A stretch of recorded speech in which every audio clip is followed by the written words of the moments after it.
It is I, Charles Moscowitz, Monday through Friday, 10 p.m. to midnight, doing my live stream. Next week, I shall be lining up several interesting guests. Tomorrow night, I have David coming on. So I'm gradually getting into this. I'm hoping to have on Jordan Conradson, who he is with the Gateway Pundit. He interviewed Jacob Chansley, who is called the QAnon shaman, who is being held in a DC prison in solitary confinement. And he got an interview with him. Chansley basically peaceably entered into the U.S. Capitol on January 6th. He was led in by the Capitol Police. He was unarmed. He was basically a force for peace while he was there. And I think that he accepted a plea bargain, which basically puts him in prison for 4 years. And he's in solitary confinement. The thing that was interesting, and I'm hoping to have Jordan Conradson. He hasn't gotten back to me, but we'll see. By the way, if you'd like to join me, 617-396-4958. 617-396-4958. I'm only going to stay on briefly tonight, but the thing that I found interesting in that interview was that the kind of the leftist assistant district attorney in that case, Kimberly Parcel, she's on record, and I think Jordan looked into the actual. He did the paperwork. He looked into how it is that Chansley was held. And she literally said in the paperwork that she felt it was necessary to hold him in prison for a long period of time because he was talking about, and she wanted to prevent him from talking about whether or not the 2020 election had been stolen, which is his contention. Now, whether or not people think that it was or wasn't, last I checked, that's an issue of free speech. If someone believes that, do they not have a right to say that? Is that censorship? Will I be censored now for saying it?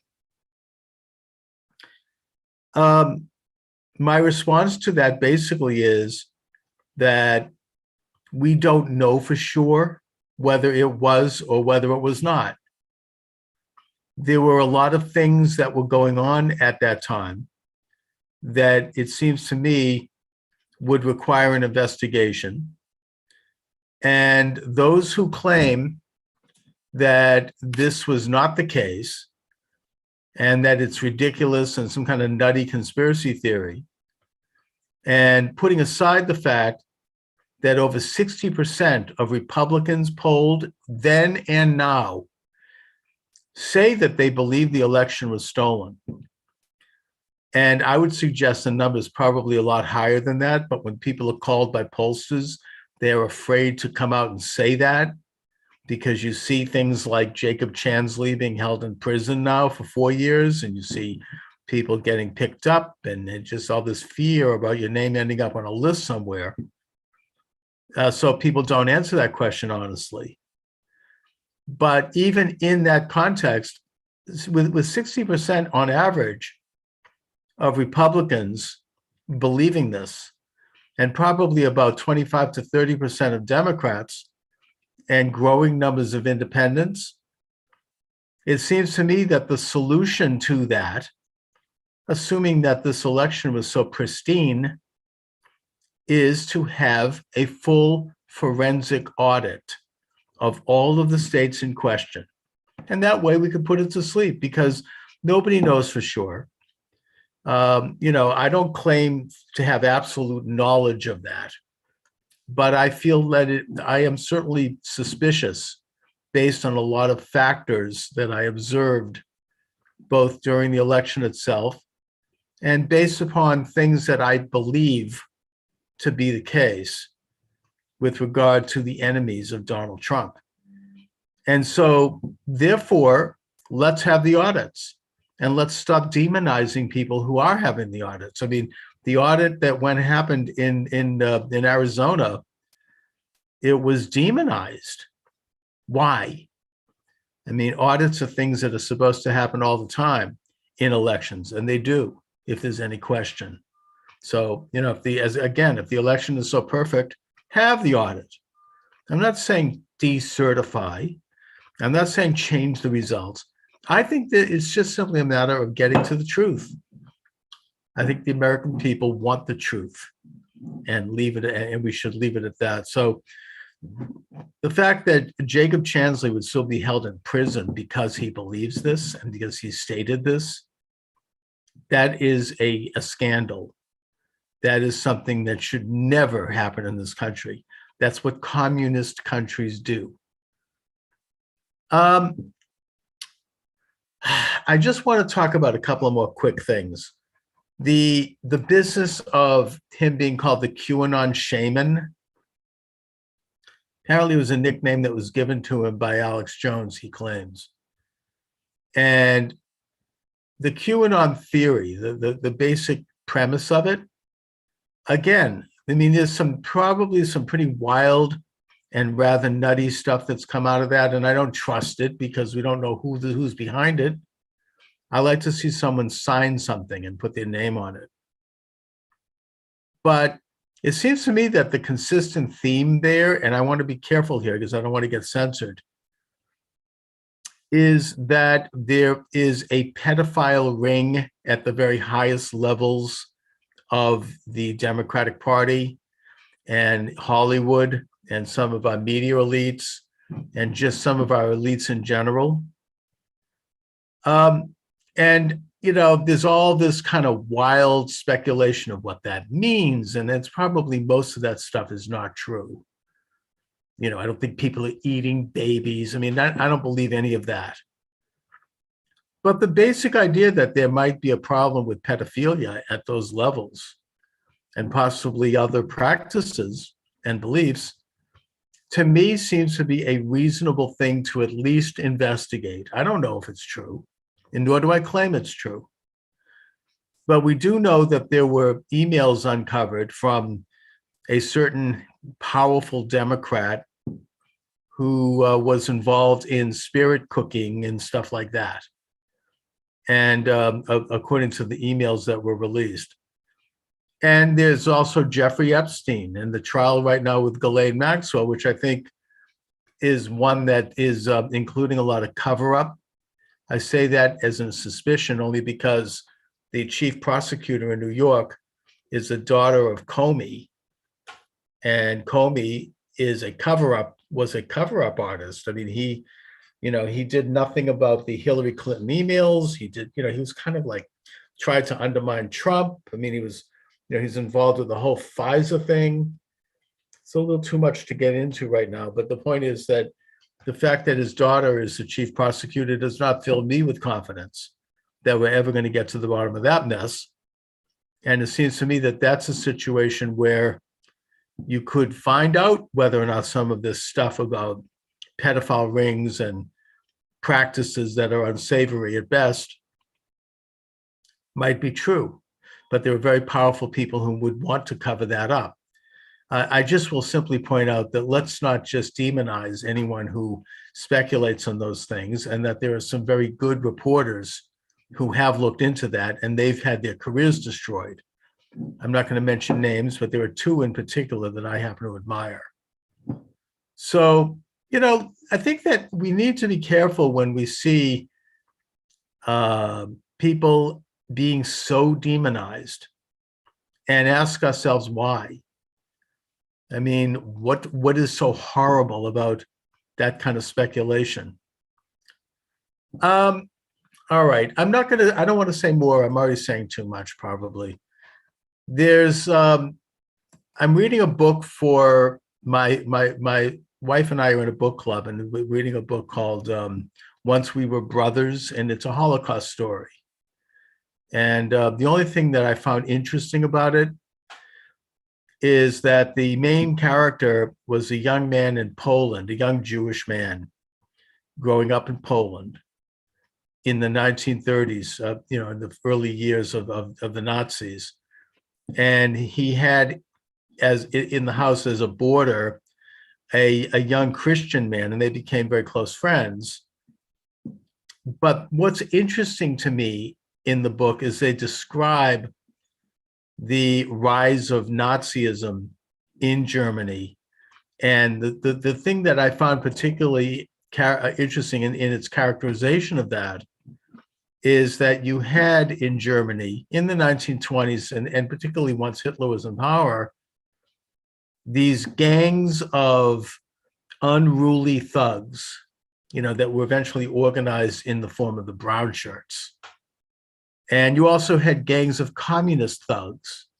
And in fact, some of the battles on the streets of Germany between the two and the disorder that it was causing and the disruption it was causing in that society is what led the people of Germany to eventually want to elect Hitler, because Hitler promised to end the gridlock in the Reichstag, and the violence on the street and the anarchy and the disorder. He promised to make Germany organized. And but the thing that strikes me is that these brown shirts,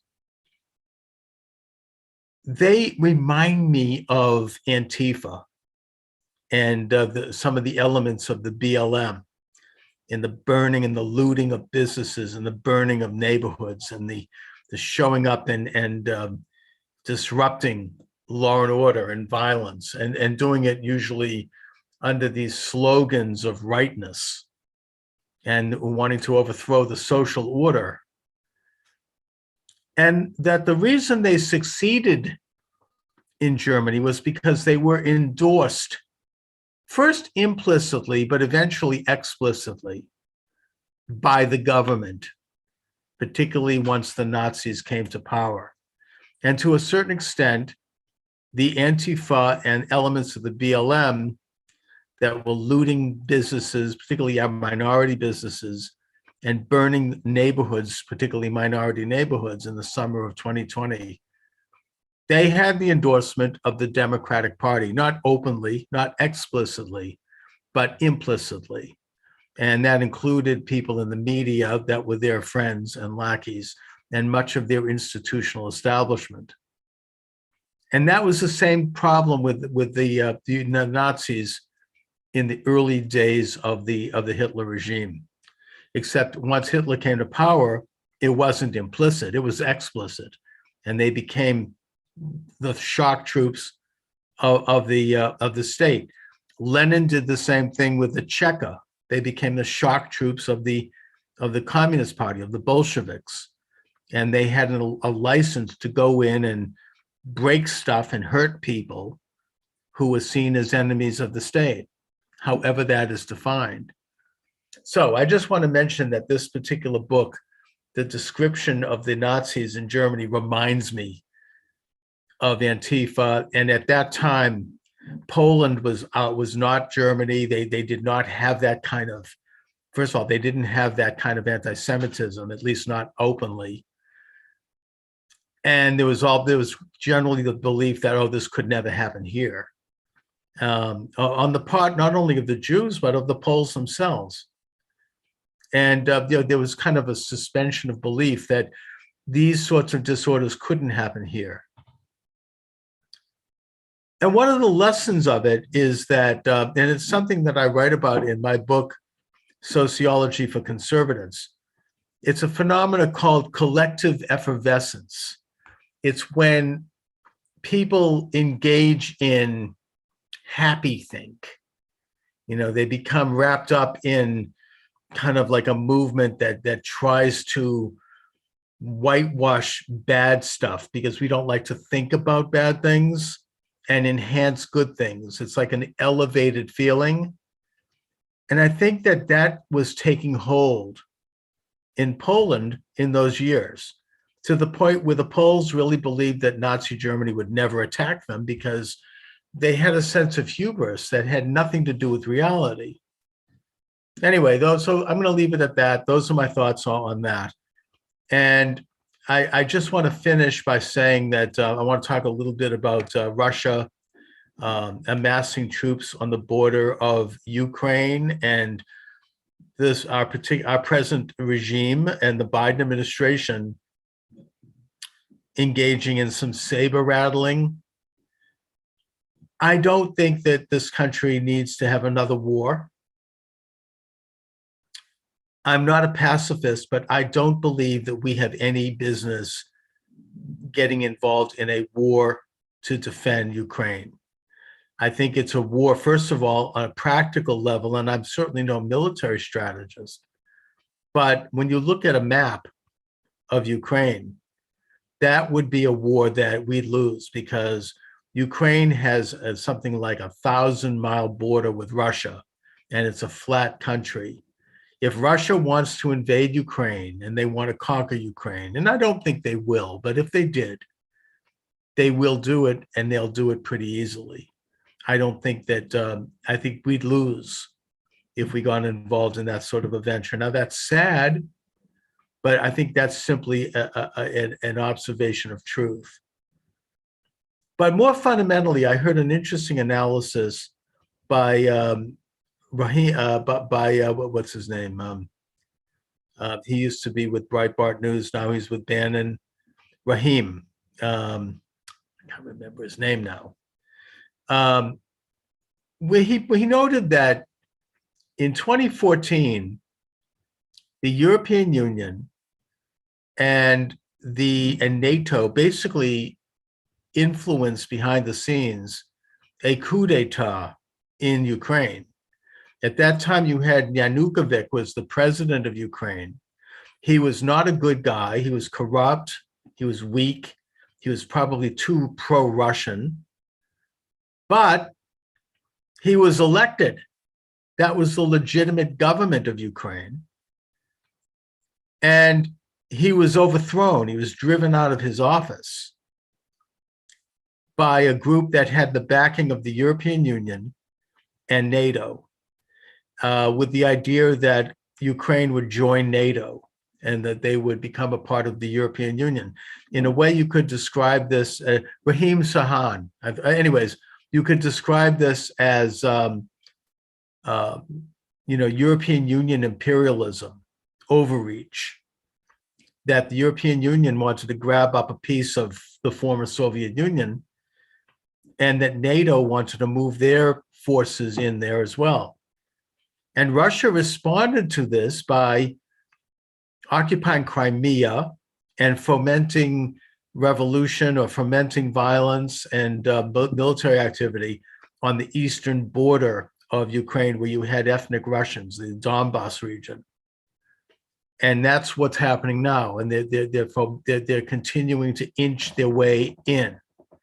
Now, I would suggest that it is not appropriate for the Ukraine to become a part of the NATO alliance. It's not appropriate for Ukraine to become part of the European Union. Ukraine you should have sovereignty, of course. They have a nationalist movement. They certainly they have asserted their sovereignty, and that I respect that. But at the same time, they do live in the neighborhood of Russia. They are historically part of Russia. In fact, historically, they are Russia. The original capital of the Kievan Russia was Kiev. And as such, they really don't, they're part of the informal region there, as would be other countries like Belarus and maybe the Baltic states. Finland, for example. Finland maintained neutrality during the entire Soviet period from the end of World War II. And during World War II, they were allied with the Nazis, but after the defeat of Hitler, they maintained a neutral position on the border of Russia. And they maintained their sovereignty, and they grew their economy, and they became a very prosperous nation. But at the same time, they did not get involved in the Cold War. They did not get involved with NATO. They maintained a degree of non-aggression and neutrality with Russia because they were in the neighborhood of Russia. You have a neighbor like Russia, and you have to live with that. And I think that that's probably a pretty good model for Ukraine, that, they should have and exercise their sovereign rights. But at the same time, by aligning with NATO and allowing the United States and the Western Europe to move military troops even, or certainly material into Ukraine, that's a provocation. This is perhaps an imperfect analogy here, but theoretically, let's say that the West Bank in Israel became Palestine, is an independent, state, or is an autonomous state. What if the independent Palestine made a treaty with Iran and allowed Iran to move troops into the West Bank? That would not be tolerable for Israel. In fact, that's one of the reasons why there can't be a Palestine yet, if ever. And for obvious reasons. Israel needs to maintain a reasonably strong level of military control and sovereignty within that tiny country for its own national safety, for its own survival. There's some more stark reasons than Russia, but nevertheless, there are these military blocs, and you can't expect to have a foreign power that's not friendly get access. So I understand the Russian position, and I think that Ukraine ought to maybe scale down its attempt to join the European Union and NATO, keep its sovereignty, keep its neutrality though, and try to maintain a good relationship with its neighbor, so that they're not having a neighbor nibbling away at its borders. So that's my thoughts on that. I just want to again mention, and I'm not staying on tonight because it's just I've got some other things going on, that I am looking forward to the official launch of this program at the 1st of next month, where I will be on Monday through Friday, 10 p.m. to midnight. It will be live. It will be interactive. I will be taking phone calls. I will be taking chats. And I'll have all of the various functionality that a regular radio talk show will have. And I'm going to have a lot more information released about this. It's going to be live on about 10 different live streams and about 20 or 25 podcasts and archives. So, I think it's going to be a substantial program. I've got some really, kind of good hard-hitting guests that will be lined up at that time. And I'm looking forward to it. So that's what I'm up to. I should mention that the program is sponsored by my books, which are available at Amazon Books. My latest book is Sociology for Conservatives. I'm trying to develop or contribute toward developing a sociological school for conservatives, since all the other ones are liberal, and that I think that conservatism lends itself to sociology. And also my other recent book, and I'm going to hold this one up because I happen to have a hard copy, The Satanic Conspiracy, The Spectre Haunting Mankind. All of my books are available at Amazon Books. So on that note, I want to thank you for watching, everyone. God bless America. God bless all of you. Let's stay safe and have a blessed Christmas season. And onward and upward. Thank you.